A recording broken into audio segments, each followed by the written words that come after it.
The house in Amityville has sold 8 times since the murders. Nobody ever stays. 6 of the most iconic horror films ever made carry, based on true events, title card. Most people read it and forget it by the time they're in the parking lot. But those title cards are hiding something the studios couldn't show you. Details the real families asked them to leave out. Cases that never fully closed. And the parts the movies cut. Those are the parts that will actually keep you awake. You've probably seen at least one of these films. Psycho, The Conjuring, The Exorcist, The Amityville Horror. You might consider yourself a horror fan, someone who can watch a monster tear through a family and feel nothing but admiration for the practical effects. That's fine. That's what movies are designed to do. They take something real and unbearable, and they wrap it in a narrative that makes it manageable. They give you an ending. They give you an explanation. The real events didn't come with either. What follows are the stories that inspired some of the most terrifying films ever made, and the details those films were either too scared or too decent to include. Breath. Let's start with Ed Gein. If you know the name, you know why he matters. If you don't, he's the reason Psycho, the Texas Chainsaw Massacre, and The Silence of the Lambs all exist. 3 separate iconic horror franchises, all reaching back to one man in rural Wisconsin. Breath. Gein was a farmer, quiet, kept to himself. His neighbors described him as harmless. A little odd, maybe. He'd do odd jobs for people in town show up when asked. He lived alone on a farmhouse outside Plainfield. Nothing about him suggested what investigators found inside that house in November 1957. They'd gone looking for a missing hardware store owner named Bernice Worden. They found her body in Gein's barn, hanging from the rafters, dressed like a deer carcass. That was just the beginning. Breath. Inside the house, police documented what became one of the most disturbing crime scenes in American forensic history. Furniture upholstered in human skin, a bowl made from a human skull, a wastebasket fashioned from flesh, and masks, full face masks, made from the skin of women's faces, dried and shaped and hung on the walls like decorations. Breath. Gein confessed to digging up the graves of women who reminded him of his dead mother. He kept their remains. He wore their skin. Breath. But here's the detail the movies never lingered on. Not every psychiatrist who evaluated Gein found him to be clinically insane. Some found him functional, aware, deliberate. He knew exactly what he was doing. He simply didn't believe it was wrong. He died in a psychiatric facility in 1984. The farmhouse burned to the ground while he was awaiting trial. Investigators always suspected arson. No one was ever charged. That's where the story ends.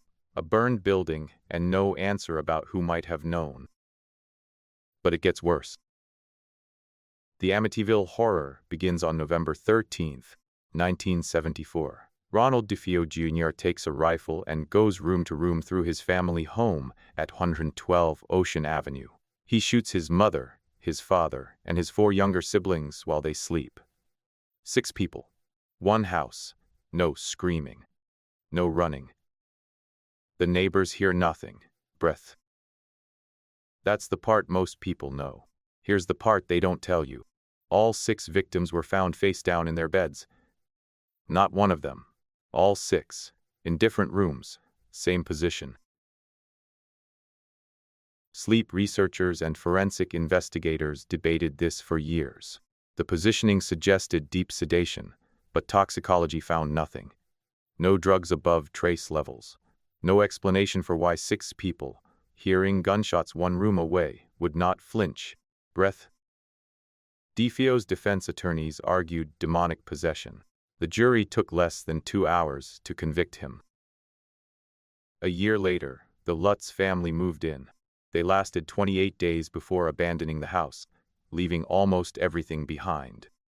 The account they gave spawned the book, the film, and a franchise that's still running today. The house has been sold and resold at least 8 times since. The current owners changed the address and modified the distinctive quarter-moon windows to keep tourists away. You can still find it. People do. Here's what they missed.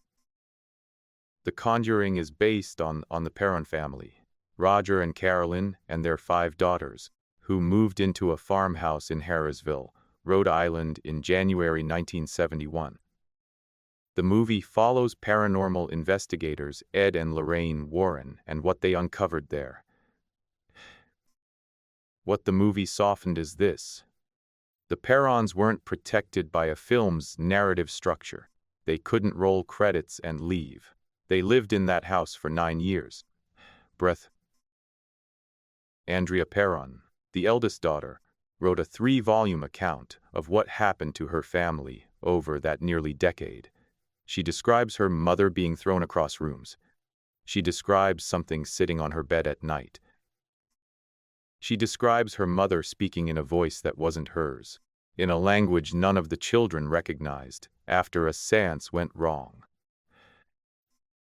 The entity the Warrens identified as Bathsheba Sherman, a woman allegedly accused of witchcraft in the 1800s, rumored to have sacrificed an infant, was never fully explained. No court records confirming the accusation have ever been verified. No death certificate definitively linked to that property has ever surfaced. Breath. Carolyn Perron suffered from a condition after leaving that house that doctors struggled to diagnose for the rest of her life. Breath. She died in 2023. The farmhouse sold privately in 2019. The buyers knew the full history before they signed the paperwork. They bought it anyway. And then there's The Exorcist. Most people assume the possession at the center of that film is pure invention. In 1949, a 14-year-old boy, referred to in official church records only as Roland Doe, underwent a documented series of exorcisms conducted by Jesuit priests in Cottage City, Maryland, and later in St. Louis. The attending priest's case file described scratches appearing spontaneously on the boy's skin, objects moving without being touched, the boy speaking in voices that weren't his, voices that reportedly knew things about the priests present that they had never disclosed to any living person. 30 witnesses signed statements. Priests, medical professionals, family members. The boy recovered. He went on to live a normal adult life, under a name the church has never released publicly. But here's what doesn't get discussed. The original priest who initiated the exorcism requested that the full documentation be sealed by the church. It was. Then in the 1990s, portions were quietly declassified. Breath. What remained sealed has never been explained. Movies give you endings because human beings need endings. We need the monster to die, the house to burn, the demon to leave. We need to know the family got out. Breath.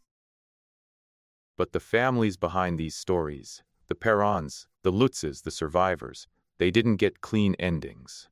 They got years of aftermath. Interviews they came to regret. Nightmares that didn't stop when the cameras did. Breath. The locations still exist. The houses, the farmhouses, the addresses. People drive past them. People rent some of them. People take photographs from the sidewalk. Breath. No one who lived through the real events thinks that's a good idea. Some people who've watched videos like this one say they notice things afterward. A sound with no source. A feeling in a room that wasn't there before. Probably coincidence. Probably just the mind after too much time in the dark. What do you think was really happening in that Rhode Island farmhouse? Leave your theory in the comments. I read every one. Breath. If you want to go deeper into stories like these, Audible is where I'd start. Some of the first-hand survivor accounts and journalist investigations available there will make tonight's video feel like a warm-up. You can get 30 days free at audible.com free trial. A few of those titles will genuinely follow you to bed.